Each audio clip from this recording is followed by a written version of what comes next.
Hey guys, it's Caitlin. Welcome back to the channel. Today's episode is extra special.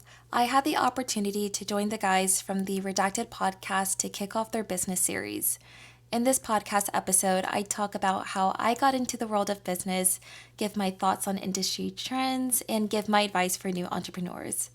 Outside of business, the Redacted podcast talks politics and current events from the unique perspectives of three men raised in different environments. They're my friends, and I would love for you to check them out. I'll link them below. Now let's get into it.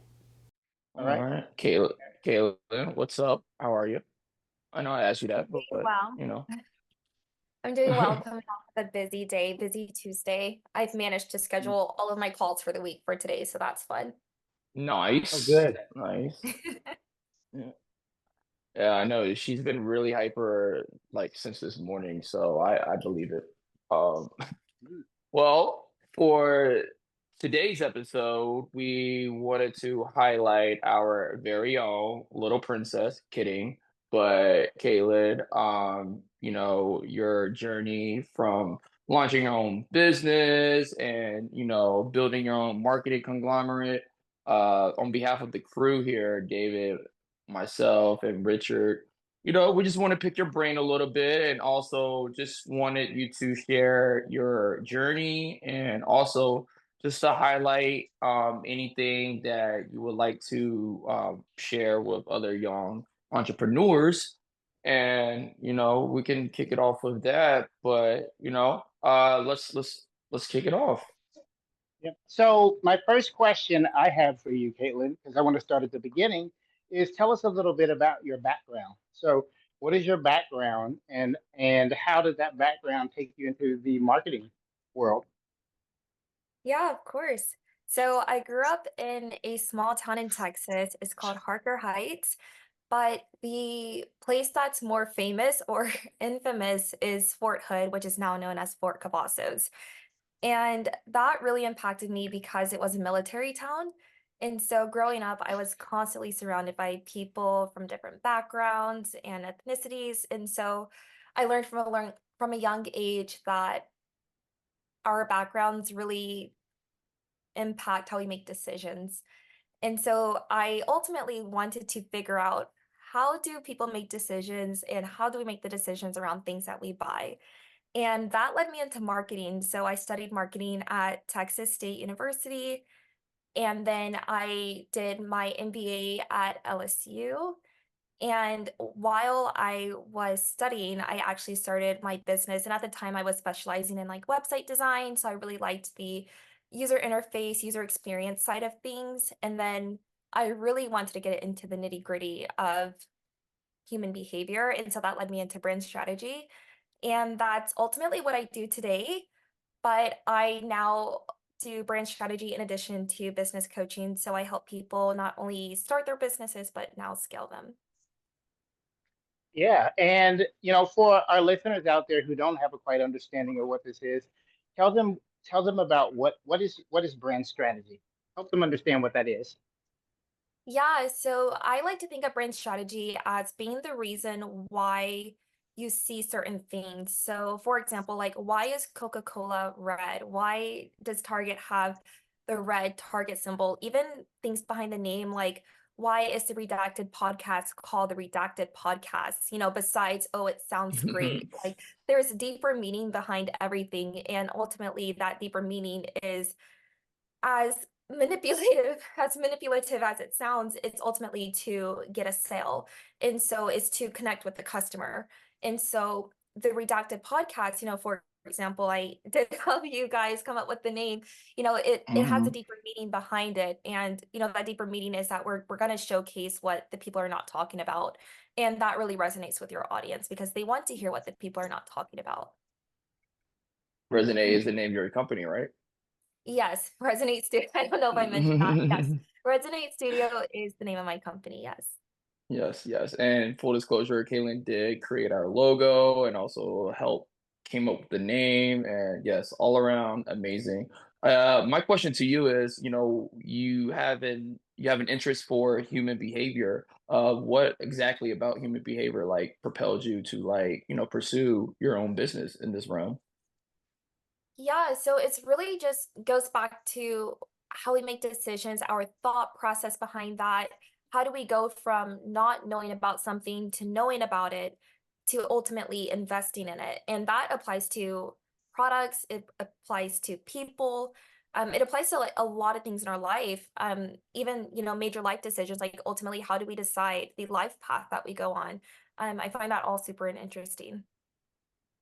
Can you dive a little deeper about the life path? I know your backstory, but for our listeners, whatever you want to share, because I think it is a remarkable story. Yeah, so about my life path. Hmm. I think I can talk Well, about my career journey. Is that what yes, you're yeah, your asking career journey. about? Yeah, That's yeah, yes, yeah, yes, yeah, yes, yeah. That's what I yes, meant. yes. Yes.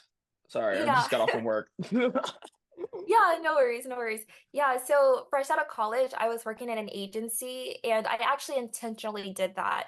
And I don't know that many marketers would choose to work in an agency. They usually try to go in-house and niche down as soon as possible. But it was actually important to me that I did not niche down because I wanted to have my Hmm. hands in everything. And so I worked at a startup agency, and that was really fun because I got to work with a lot of different companies and slightly different industries. And from there, I then kind of pivoted and I went to in-house at a Fortune 100 executive recruiting firm. And that was a lot of fun because I went from almost like a startup, which could be seen as like the bottom of the pond, to like the top. Like I got to see at a high level how these Fortune 100 companies operate, what their people are like and how they kind of work, and it was so fascinating for me.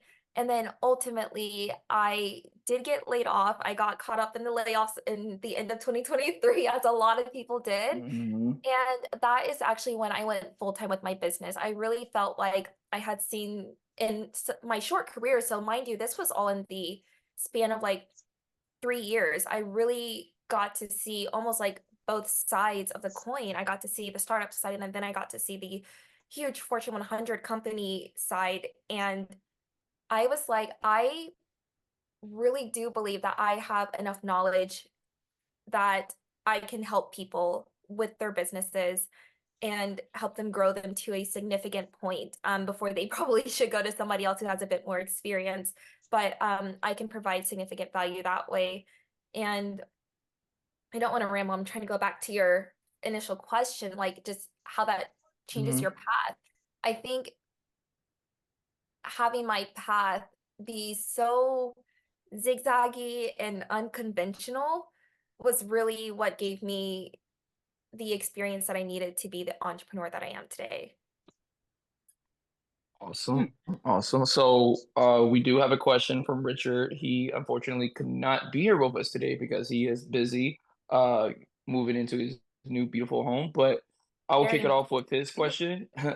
I'll kick it off with his question and then David, off to you. But a question from Richard, what vision do you have for the business, for your business? Yeah, so for my business, I would really like for it to be this A to Z shop, one-stop shop for people. So as of right now, I really do specialize with people that have side hustles. They are currently working 9 to 5, and they have side hustles that they're wanting to get off the ground and scale to being their only form of income. And that is what I do really well right now. I help them with the coaching, but I would love to also, have a marketing agency that branches off of that so that if they need help running ads, if they need help with the website design, the copywriting, I can also help them with that. And then also if they need help with hiring and outsourcing and um yeah, I would also love to help with that. So like I would really love Mhm. to really help scale people's companies from being this tiny little idea to something that you could probably even exit out of. And what Wow. do you think are some of the most common issues that people have trying to, scale like a small idea that they have into a full-on business? And in what ways are you always trying to work with them to mitigate those issues? Yeah, so the biggest issue that a lot of my clients have is that they know what they know and they don't know what they don't know. So they know, let's say someone is wanting to start a matcha powder tea brand. Um, they know that they love matcha and they know what good matcha tastes like, but they don't know how to make that into a business. And so I'm teaching them the business acumen. I'm teaching them how to write a business plan. I'm teaching them how to run ads on it, how to get your customers, how to keep your customers. And so those are the biggest hurdles that we are having to overcome. It's how, even sometimes, how to be more professional to the point that you are pitching, trying to get buy-in from not only customers, but maybe investors. And so those are the biggest hurdles. It's really just building that business entrepreneur mindset when you're coming in just like as a lover of the service or of the solution that you know you have. Mm, Mm. mm, mm. Sometimes people come in with an idea when they're starting a business, and I just going to use like a random Mhm. business, like person opens up like a coffee shop, right? Because they make great coffee, right? People love their coffee, so they start to open up the shop. They open it up, put the sign up, and then they wonder where are the customers at? Why is no one showing up, right? And obviously there's this sort of, you know, disconnect or lack of knowledge Yeah, about how to do proper marketing and branding of, in this case, use this sort of fictional idea of like a coffee shop uh, uh, to really start to try to get attention out there and bring people in. So when yeah. you're thinking about the kind of clients that you're working with, right, and those sort of things, how do you navigate them through that process? Because I know that's a tough process to get people to, you know, not just you can tell them information and give them knowledge, but to get them to really get involved and actually start to do that, on a day-to-day basis. How do you navigate through that? Yeah, of course. So as you said, putting up a sign outside the coffee shop doesn't mean you're going to get customers. In the same sense, putting up pictures and videos on social media is also not marketing and it's not going to guarantee you customers. So what Mhm. I like to do is I like to work backwards a little bit. So I like to understand my customers or my clients, their business, their service, whatever they offer. And then I also like to then go and understand their audience because that's who we're selling to, your customers who we're selling to. And so if you are screaming at me, hey, we have matcha at this coffee shop, we have this super exclusive espresso. I don't know coffee. Maybe it's like Colombian coffee or something like that. I don't know coffee, but you're promoting things that you think are cool, but your customer doesn't think is cool, or your ideal customer doesn't think is cool, then you're not going to get sales. And that's where the disconnect happens. And so it's that you have to go to your customer and you have to think and put yourself in their shoes and ask yourself or ask them if you're able to, do a questionnaire. What do you want to see? What do you want? What are you interested in? And then you take that information and you use their exact words in your marketing. So if they're like, we're not really into like Colombian coffee, but maybe if you had South African coffee, I'd be more inclined to shop with you. That is what you have to do. You almost have to work backwards because ultimately your product is for the customer. So let the customer tell you what they want. Mm, interesting. Well, You know, and I want to ask this quickly, and then I'll turn it back over to you, Rich. One of the things I learned once was that if you were to go to like a corner, like your little corner bodega, as they say in New York, or your little corner store, little individually owned store, and the people working behind there would say, like, if somebody came in and asked for a product that they didn't have at least 5 times, right? Mhm. 5 different people, right?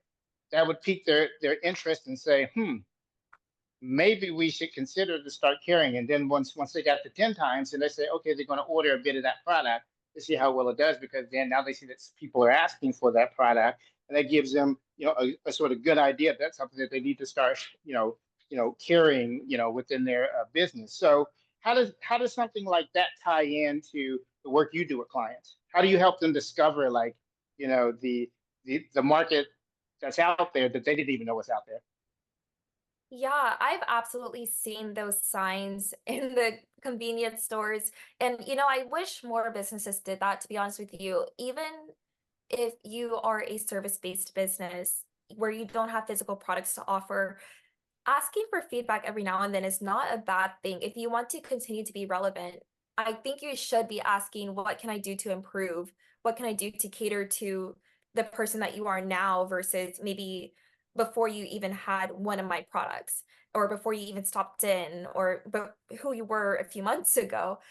And so what Hmm. I do with my clients is first I start with who they're working with now. So who are they currently selling their products to now? And I always ask them, is this your ideal customer? And sometimes it's a yes, and it's amazing, and we've just kind of lucked out, and I think we should continue speaking to that person.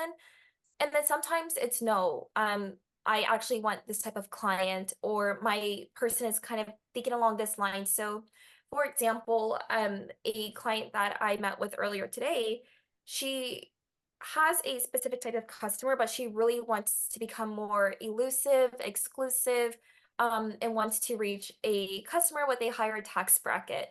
And so I was like, okay, so we need to go to asking the nitty-gritty questions like what kind of watches are they wearing when they're not at your property? Where else are they spending their time? Are they at a certain golf course? Are they eating at a certain restaurant? Where else are they going? And that is how we find out more about that audience from data that they may not already be giving us. I love that you said golf course. That's where I'm going to be heading. I know I But have my Callaway gloves on my desk right now. hey, so from what I'm hearing is that you're supporting various clients from different industries. But how do you balance creativity and data-driven decision making in your marketing strategies? Yeah, so what's really funny is a lot of my clients are so data driven and Hmm. they need somebody who can come in and be that visionary. So a lot of times I am actually just balancing out my clients. So when they are more data driven, then I kind of sit on the more creative side. Or if they're more creative, then I really compliment them by being more data driven. But as somebody who has always been able to kind of balance that left and that right side of the brain, a lot of these platforms really do have those built-in analytics. And so if you are able to use those are a great starting point. And then I have my own dashboards and, things that I use that I help my clients use to keep track of, are these ads actually converting? Is your landing page actually converting against whatever goals that we may set initially together? Hmm. And how do you approach content marketing and what types of content have you found most effective? Yeah, so for content marketing, well, any type of marketing that I do with my clients, it really does depend on your customers. So, where's your customer base? Are they on LinkedIn or are they on X? Are they on Instagram or are they on Facebook? Wherever they are, that's where you should be. That's where you should be active and engaged and posting your content. So, it's not like a blanket statement like, oh, TikTok is going to work for me because it may not, because if people are not buying from you on TikTok, if you're posting on TikTok for months and you're not getting a single customer, TikTok may not be the best platform for you. And so I always tell people that ROI is not always based on money. ROI, return on investment, is also your time. So if you're spending a lot of time creating content for a platform that is not getting you viewership, it's not getting you customers, you need to spend your time somewhere else. Right. So you're telling me if I make these high quality content videos in the real estate industry, right, and I'm following all these trends, you're telling me it doesn't equate to money? If it doesn't equate to money for you, it does not make sense for you. Never mind what your competitors are doing. Never mind that. If it Oh, is I like not that. making you money, if it's not putting money in your pockets, you need to be doing something else. That wasn't a shot to anybody, by the way, but Yeah, something that this conversation is bringing up for me is, and you might have heard of this, Caitlin, but if you ever heard of the African American or Black hair care product largely used by women called Shea Moisture, right? Right. Mhm. It's a product for natural hair, and the founder of it decided that he wanted to expand the market beyond just that of afro textured hair, and wanted to expand it to obviously people who may be white or you know Asian or whoever else who don't have the same kind of textured hair. Yeah. And essentially, what he did in the process was to, number one, dilute the product, right, Mhm. that he had, and then started creating advertisement, new advertising, and all virtually eliminated, his original core customer from that. And he got a negative response from that core customer base. Like they were really, really, they used all the channels of social media to let him know. They felt like that they were now being excluded from a product that was originally made exclusively for them, and that mistake. So you know, when people are trying to scale Yeah. and trying to expand their audience, or trying to expand their customer base, if it's a product, you know, when you think about that, how do people avoid making this kind of mistake of alienating your core audience when trying to expand and bringing in a new customer? Yeah, that's a hard line to dance on. That is a and it I've seen this throughout my career and even just like in my personal life. Shea Moisture was definitely one of those people. One of another example that I love love-hate relationship with is Victoria's Secret. They did the exact same thing. They were really Fenty came out on the scene and they were trying to be more inclusive about their lingerie and their models, and they ended up completely alienating the girls that were like size small in order to cater to a different body type. And when you're wanting to do that, you really do have to take into consideration that you have these two groups that you're now trying to speak to. And yes, when you grow and you're wanting to expand your reach, you do risk losing the people that liked the exclusivity of your brand. But I like to think of that only being about like max 20% of your Mm, audience. That's really going to appreciate the exclusivity. Now, the rest of the audience that you mm. were once catering to, which, let's just say like that other 80%, they are just going to like the products. And as long as the product continues to work for them, they're not going to leave you. And so it's really just a matter of extending your product range. So Shea Moisture should not have diluted, in my opinion, um, Mhm. Shea Moisture probably should not have diluted their product. They probably should have just made different products for different types of hair. That way, they can still cater to African American hair texture along with the other hair textures that they're wanting to now market to. So that way they can still have that 50-50 split without losing essentially 50% of their audience.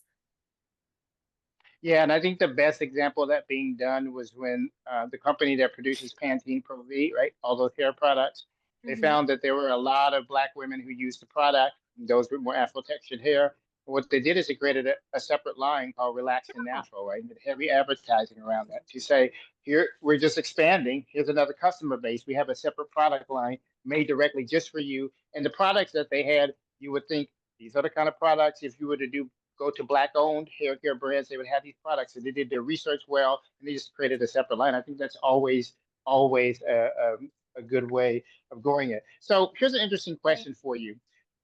What, uh, in your opinion, what is a major brand out there, a major company having products or services that you think is doing everything right, and that people should just, not that they need to copy them because they may not even be in the same industry, but it's a good model for how things are done right, how you grow and scale a business correctly, and how they're able to do the things they need to do in order to start bringing in revenue. Mm. Only because it's top of mind, I would Mm-hmm. have to say crumble cookie. Have you heard of Mm. crumble? Do you guys have it in Yeah. Yeah. California? I don't know. Yes. Yeah. Yes. Yep. Okay. Yeah, crumble cookie, where did they start? I don't even want to say a place. I want to say Utah, but I'm not 100% confident in that. Mm-hmm. But it started as like these two, I think they were cousins, and they grew the brand from just kind of like this local coffee shop to this huge chain. And I really and I mentioned them because they recently went through a rebrand and you wouldn't even know. Like it was so subtle, but it makes so much sense as to why they did it. And they started out making cookies and then they recently, like within the past year, well, no, within the past like few months actually, they dropped the crumble cookies. So now it's just crumble because they Mm. now serve cakes. And so you can buy cakes from them and you can buy brownies from them. And it was so subtle, but it was done so well because people love their cookies. So you're not losing the cookie market. But for anybody who did not maybe love their cookies, now you have a cake as an option, or now you have a brownie as an option. And of course, you have their whole mini cookies um, product now. And so I think that is a company that did it pretty well. I don't know a lot about their marketing, but what I do really like is I recently found that they're on a lot of platforms, even the platforms that you wouldn't even think of. They're like on YouTube, and that's so cool. And what I really like more than their marketing is actually just their entire business model. So a business model that I think would work for a lot of businesses is exclusivity or limited edition to create urgency. And that is something that we hear a lot, but Yep. Crumble does it so, so well. And they basically tell you that we have a set menu. You have about 5, 6 cookies to choose from in total, but they're only going to be here for, I would say 7 days, but I think they're closed on Sundays. And so either Sunday or Mm. Monday, they're closed one day of the week. And so you really only have 6 days to get this limited edition menu. And then we don't know when it's going to come back. So if you want this Olivia Rodrigo cookie, you have to get it within this week. And it's such an amazing business model. And I think it's what's created this craze around their products that keep even customers who have been customers for years coming back. Yeah, you're making me think about the McRib, how they would, bring that out like for just a limited time once a year, right? Oh, I Everyone to know. get Whenever it, and McDonald's needs some sales, just throw the McRib on the menu. hmm yeah. No, I'm not a fan of the McRib. But we gotta defer to a Richard Chen question here. I know in your line of work you do a lot of vetting, or potential clients do most of the vetting to you to see, if you can deliver, the specific skills, sets of services. But how do you avoid bad clients or bad customers? I actually have a YouTube channel. It's just Caitlin Cole, but I have it mostly because I think it's important that people feel my energy, they feel my vibe before they work with me. And I'm not for everyone. I have only so much Hmm. experience in my 25 years of life. So if you are running a 40-person business, I may not be the person for you. And I'll be completely honest about that. But also, you get to see that, like, if you don't want somebody who has like a more warm approach, but it's also sometimes a bit of tough love, then I may not be the person for you. But if you do like somebody who you can kind of joke around with and have a light business conversation with, and someone that is really going to educate you along the way and not just do everything for you, then I am the person for you. And so the way that I avoid bad clients is actually by putting my own content out there, showing my face, showing my personality, and being 100% authentic in myself. And clients that do not want to work with me don't even reach out to me. And I know that sounds ridiculous, but my clients, all of the clients that I've had have been amazing to work with. Mm. You generated your own outreach, well, your own form of outreach, and it's coming to fruition, right? Yeah, absolutely. Like my energy, my smile, it calls in my ideal client. So I never have to worry about somebody coming in cold. Like a lot of my clients are like, "Oh, I saw your YouTube video and I knew I had to work with you," or "I saw your website and I knew I had to work with you." And when you land on my website, it's me, it's my face. You go to my about page, Hmm. it's not even a headshot. Like it's me in a coffee shop drinking a coffee and eating a banana and chocolate chip banana bread. It is like it's just being 100% myself and not trying to be anything else, and that is what brings me my clients and my ideal clients. You know, that's it. I think that's a very good thing that people can just jump to your YouTube and fill you out and get a sense of, you know, a Yeah. knowledge about you, and then make the decision about whether they want to go ahead and come and make that first contact, right? Just Oh, try to get. 100%. And that's why I tell people, because I feel like I have no sales calls. And some people might call them sales calls, but I genuinely feel like I never have sales calls because people, just as much as, my clients are, probably vetting me, by the time they vet me, they have so much content that they already know walking into the quote unquote sales call that they want to work with me. And if they don't want to work with me, then we're not even hopping on a call. And so, that's saves both of us so much time as well. Wow. Mm, mm, So mm. it's like you You you know, already have your portfolio out there. I'm sorry, David. You already have your portfolio no, out there, and just like Right. it's already like that marketing brochure, right? And it's already Yes. there. It's free. It's digital. Go ahead, Exactly, David. exactly. So by the time we're on a call, you already know that I can help you. one of the things that you said that I really like, and sometimes I think people find it hard to say this, but you know your limitations, right? You know this Yes. is where this is what you can do, this is what and this is what you Mm-hmm. can't do, and so like this is when you need to push it up to bigger people. I'm not going to say any names because if they were to happen to listen to this podcast, they'd be on YouTube making some videos, husband and wife team, but you probably know what I'm talking about. There's sometimes people where, for example, in the entertainment industry, there might be Mhm. somebody who's good at helping you get to the comedy club. But now when you're trying to get into the film and television world, you need to bump that up to somebody else who actually has that experience. And it's really, it's really refreshing to hear you just be honest and say, look, this is what I can do. This is my area, right? And then you can direct them into another direction if that's not the case. So I guess a question for you there is, why do you think so many people can't do that? Why do so many people try to take on more than they can actually do? Great question. Yeah. To impress. I Mm-hmm. think it is to impress. And I believe that the only way that you can truly impress and go above and beyond, which you want to wow your client, everyone does, but trust is so much more important. Having that trust that I'm going to take care of your baby, because people literally think of their businesses as their babies. I'm going to take care of your baby and I'm going to get it to a toddler and I'm going to get it to kindergarten, but at kindergarten, it has to go to a different teacher. And that's fair.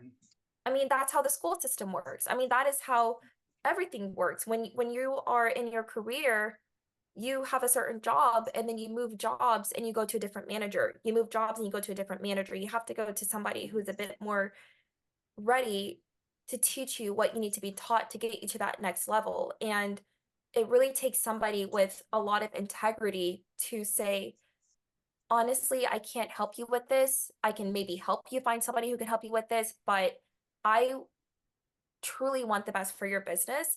And the best for your business is not going to be a logo made on Canva. It is not going to be and no shade, but like a website made on Wix. It's not going to be um having somebody who only has 6 years of business experience, of work experience, of career experience to take your business to the Fortune 100 company that you want it to be.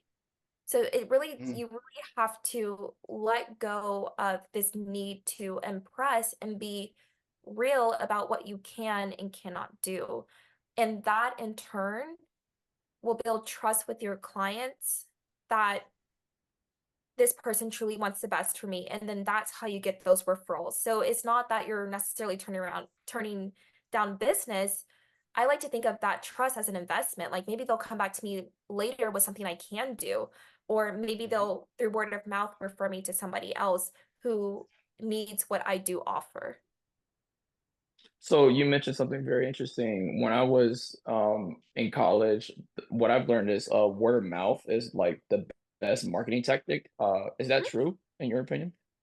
Absolutely. There's safety in numbers. And so before we even had digital, you know, what is it? Digital, like just like posting, Hmm. when even Impressions, when you yeah. yeah, like even when you post, you're looking at how many followers does this person have? How many likes is this post getting? How many views does this have? What are people saying in the comments about this? What are the reviews saying? There are so many ways that we directly and indirectly do word of mouth that we don't even realize. And it doesn't have to be a Google review. It's just that having someone else who had the same problem as you once before and now has the solution and can vouch for the solution that you provide, that is what people are really banking on. And that is what is powerful. So getting those reviews, sadly, upping your follower count. Like if you only have 2 followers on your business for sunscreen, I may not trust your sunscreen, right? But if you have Hmm. maybe 2,000 followers for your sunscreen, okay. And then you go to your sunscreen and maybe I'm Black. You guys can't see me. I'm African American. But if you only have, white women on your sunscreen page, I need some word of mouth content from a Black woman. And that is why even UGC, user generated content, that seems much more authentic and seems like it's created by people that have used your product in the past, is so, so popular and also so important because it just really emphasizes that safety in numbers and it feels like word of mouth. Yeah, you Well, make me I've think about you make me think about when it comes to the user generated content. You make me think about two things, and I want to run this by you. Mhm. One is, the whole phenomena of people wanting to buy follows and likes, right, or those are putting up fake things. Like there's a certain major company that their part of their advertising is that you're shopping like a millionaire, but them comments seem like they don't seem like real comments from real people, right? If you know what Yeah. I'm talking about, they don't see that there. So people doing that sort of buying likes and follows and those sort of other things.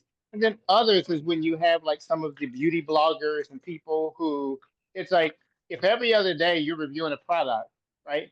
You can't have used that product and really determine whether or not you like it or not. So, you know, I sometimes question with either of these things, is this really good for the business, to be able to reach out to somebody who just reviews people's products. And if you pay them money, they'll probably give you a decent review without us really knowing whether or not you can trust in that person because you're probably not using 78 different products in a year that you're reviewing, right? You're probably not only using some. So what are your thoughts on that? It's also, I'll throw another example in there. It's like when people use AI, ChatGPT to write their blogs, to write their captions, to write their LinkedIn posts, we can tell. You think you're getting hmm away with it, but we know that your followers are bought. We know that your Google reviews are fake. And it's not always conscious. It's always like sometimes some subconscious where we're like, this doesn't really feel authentic. Something about this brand feels empty. Something hmm. about this customer engagement feels empty. And if your customer has any inkling that your brand is empty and that there is no heart behind it, no spirit behind it, they will not buy.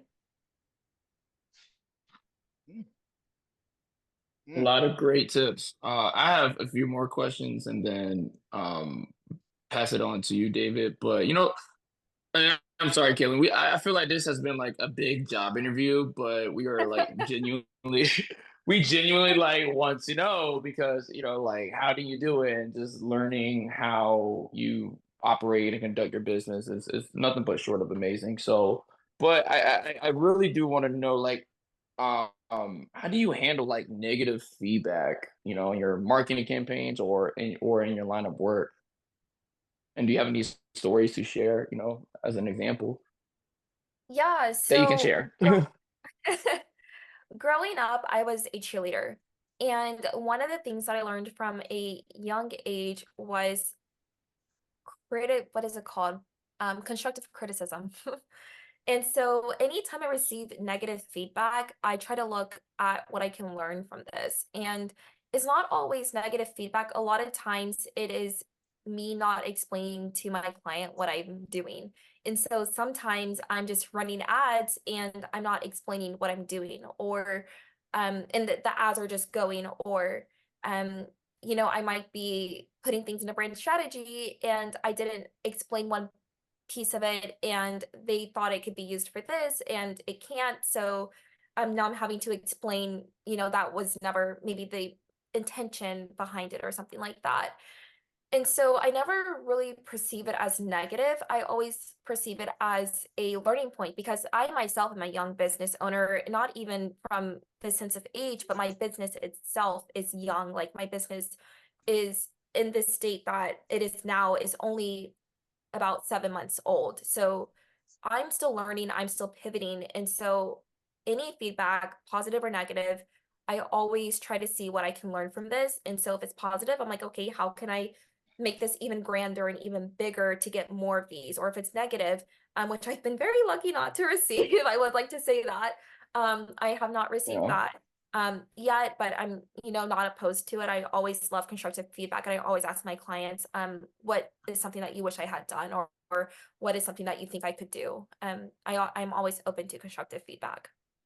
And before you Yeah. ask your next question, Rich, I just wanted to state we had concluded a few days ago watching season 2 of this reality competition series called Next in Fashion, right, on Amazon Prime, if anybody wants to see it. And the woman who ended up winning that season, right, she got criticism, almost, a critique every, competition for the episode. And she took the criticism and she would always improve upon everything she did. And she was the only one that actually literally took into criticism and said, okay, they said this, I got to remember this for the next thing. And this, it made her improve to the point that she won. So I think that goes along with what you're saying. Back to you, Richard. Yeah. Absolutely. My last question is, and really want to know, like, what is the most rewarding part of, your company? And I think you touched on this earlier on, but can you like share, what gets you going every day, right? What helps you, what makes you get out of bed? Yeah, I think the most rewarding part of it is watching somebody's idea, because each business is ultimately just an idea. Watching that idea come to life and be tangible. Is that gives me chills every time. Like literally every time I do a brand strategy and then maybe 2 months later the website's been updated, the ads have been updated, the Instagram looks completely different. Oh my gosh, I get chills. And Hmm. that is the part that I feel gets me out of bed in the morning. Like I love what I do. I truly love what I do. And I think everyone has their little nerdy thing that they like to talk about, and mine is business. I I can geek Hmm. out over business. I will geek out over a business plan. I'll geek out over marketing. I love this stuff. And so to now be in a position where I get to work with the industries I love to work with, I get to work with the people I love to work with, and I get to learn why people are doing the things that they do. Like so many of these businesses we don't even know have these deep backstories. And, I recently worked with a founder of an e-commerce platform that is built by a Black man, and each of the products were founded by Black people. And so he has this campaign that on his social media that, can you name a lotion that was founded by a Black person? Can you name a soap that was founded by a Black person? Can you name a toothbrush that was founded by a Black person? And even myself, I was like, actually, no, I can't do that. And even deeper than that, learning his story as a founder, and I won't, disclose his story, but his story was so impactful. And, it included homelessness and how he got out of that to now being a business owner of a company that is on its way to thriving, and he has investors and he has buy-ins and he already is making sales, and it is just this amazing story. And I have cried on these calls with my clients before, and that's part of me being authentic. I am not afraid to cry in front of my clients if I'm emotional.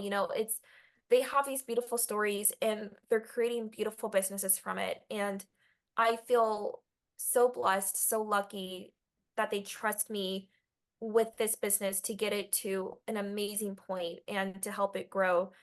I always say that to my clients. Thank Oh, you so much for trusting me with your business. It means so much to me. I well, felt I like that. things people can geek. Me too.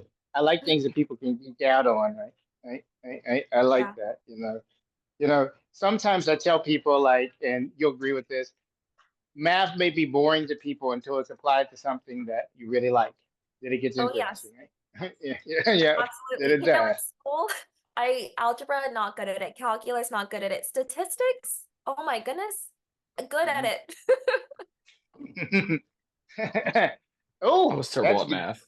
That's good. That's great. I was good at it all, like even econometrics, since people hate, right? But Yeah. when applied to stuff you really like, right?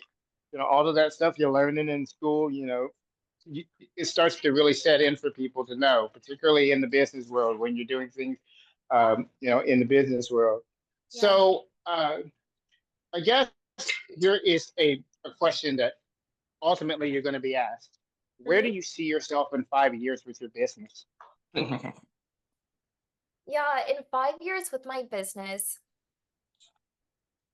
I would love to strengthen the business coaching side of it. I do have quite a bit of business coaching clients now, but I would love to continue to grow my own knowledge in business coaching, and I would love to have scaled my business coaching. So maybe shifting from one-on-one coaching to maybe group coaching to doing in-person coaching events to being a speaker, about these things. And then also, of course, having the agency side of things. So not only am I helping you and advising you on these things, but we can help you implement it.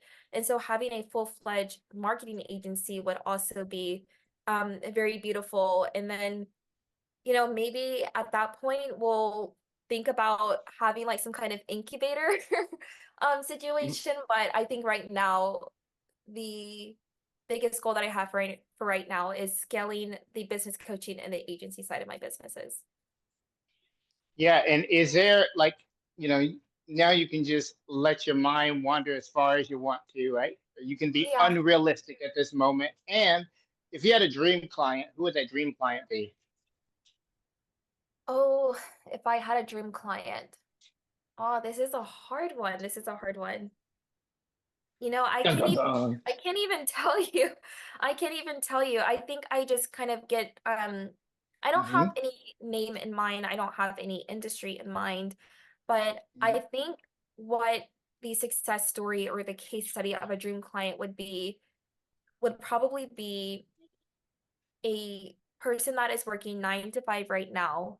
They have a side hustle idea and they just need someone to serve as like their partner in business to help them Mm. get this idea off the ground. And so we're working on your business plan.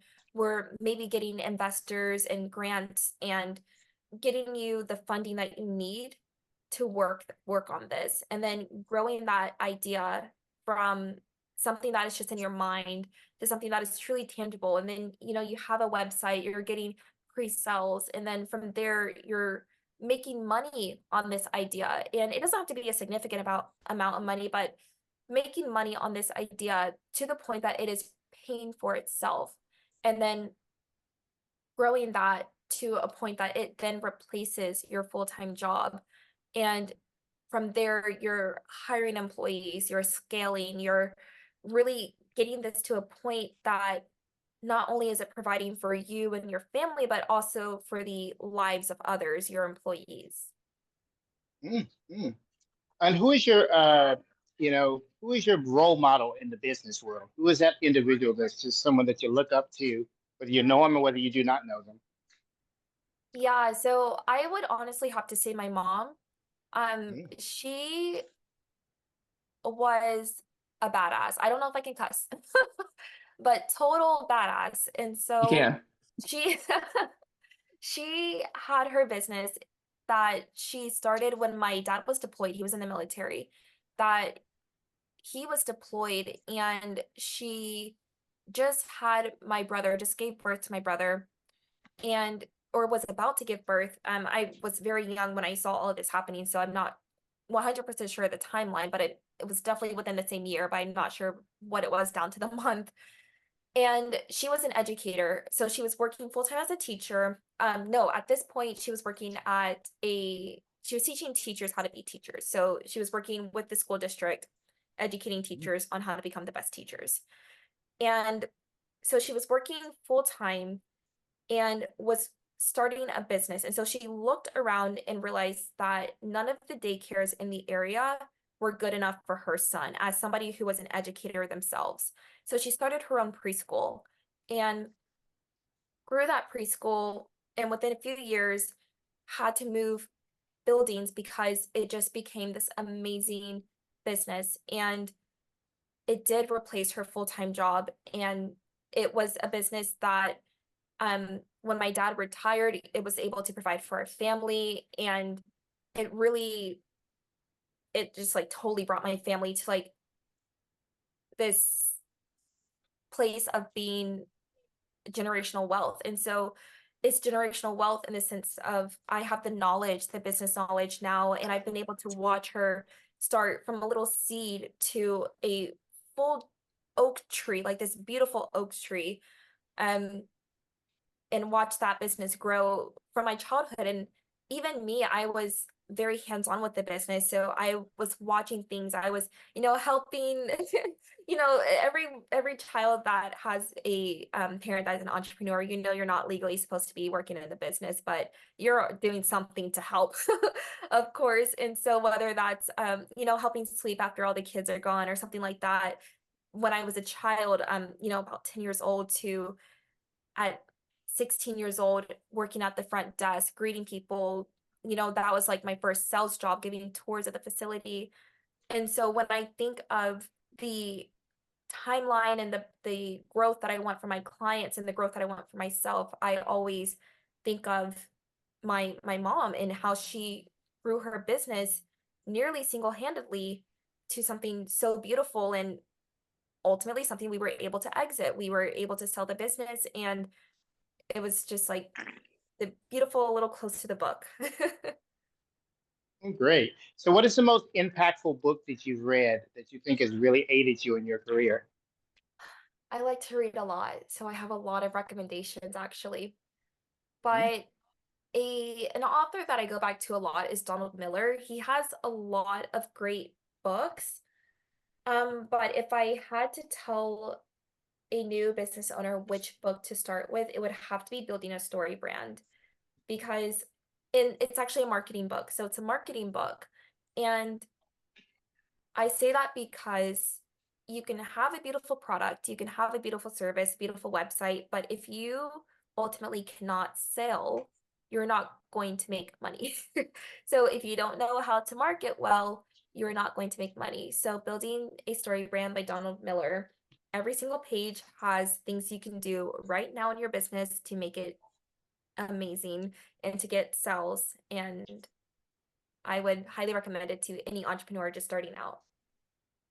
Yeah, and the last question I have for you is, what is the theme song to your life? What is that musical track that just gets you going and gets you pumped for work?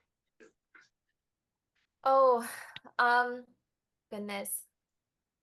Glorilla. No, I'm kidding. I'm kidding. Yeah, I don't even know. Oh goodness, I don't think I have a song. I'm the worst at picking a top one anything. Maybe if I have like top 10, it'd be a different situation, but I'm the worst at picking a top one anything. David, I don't know about that one. Mm. That's We that's can okay. save it for episode 2. Yeah, the second Yeah. episode when we have you on. I think this conversation alone really sparked a lot of entrepreneurs, if whoever's listening, with all the, X amount of listenerships that we have every episode. But seriously, like, you even got me thinking like, how can I scale out if I want to like choose this route? So, and it's very clear that you are intentional and, you will always keep striving, in your business line because, you have integrity and that's what's missing in a lot of these other businesses, right? But, and that will be the concluding point of this episode. And what we normally do here, do you have any closing remarks? So, or by the way, do you have any questions for us? I feel like we've just been grilling you with questions, but do you have any questions for us or any closing remarks? Yeah, I think my question for you guys would also be like, what is the most rewarding part of being on this podcast?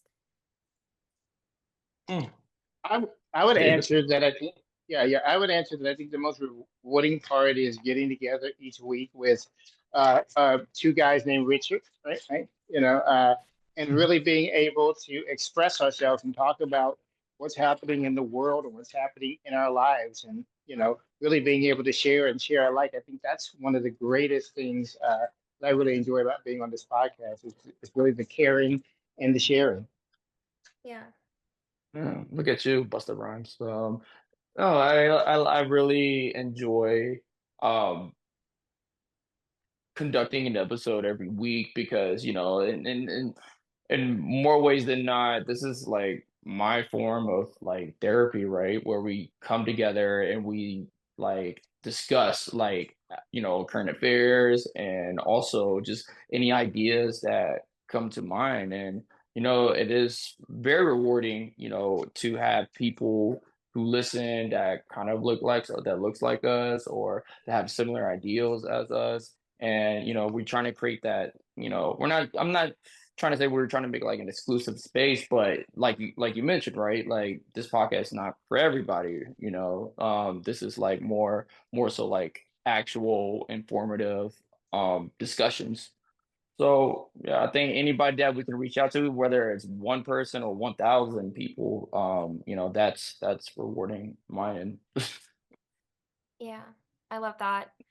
One thing I do want to add, and you kind of mentioned it at the beginning, and that was what advice would I give to young entrepreneurs or anyone wanting to start a business? You don't have to be young. The advice that I always give to my clients is don't be afraid to be seen trying. And we talked about buying followers. If you're starting an Instagram for your business, if you're starting a YouTube channel, you're starting a TikTok, a X profile, whatever it is, even if you only have 2 followers at the time, I don't want you to buy followers. I want you to build that organically. And I don't want you to be afraid to be seen trying. So don't be afraid to promote yourself. And a lot of times when we think of entrepreneurship, we think of the sexy entrepreneur and they can just travel and they can buy whatever they want and they don't have a schedule. That's the biggest thing we hear. Oh, you're so lucky, Caitlin, you don't have a schedule. That's true, but my schedule also looks like me. It's currently 8 o'clock p.m. right now, and I'm technically still working. So, Hmm. no, you don't have a schedule. And the nitty-gritty and the startup does is it's not sexy, but one day you will have a beautiful business that you are so proud of that is thriving, and I want you to keep pushing even when it doesn't look like it's going well. I want you to keep pushing and keep going because one day you're gonna have an amazing story to tell about how hard you had to work for your business or all of the work that you had to do to get to the point that you are. And it's going to create lessons upon lessons that you're going to be grateful for. So in the beginning, the biggest thing I can tell you is don't be afraid to be seen trying. Don't be afraid to add your business to your LinkedIn experience. That is always something that people do not do. I think you should add it there and just be proud of what you're working on. Be proud of what you're working on. Love it. David? Yeah. Well, thank you. I think this has been great. And just to add on to what you said, right? People are purchasing followers and audiences, and I guess you can say they are not like us, right? So, that being said, uh, that You concludes see, I the got you to love that podcast song for this now. Just week. want to say that. Week. Uh, uh, that concludes that podcast for this week. It's been great having Caitlin here. And until next week, bye, everybody. Bye.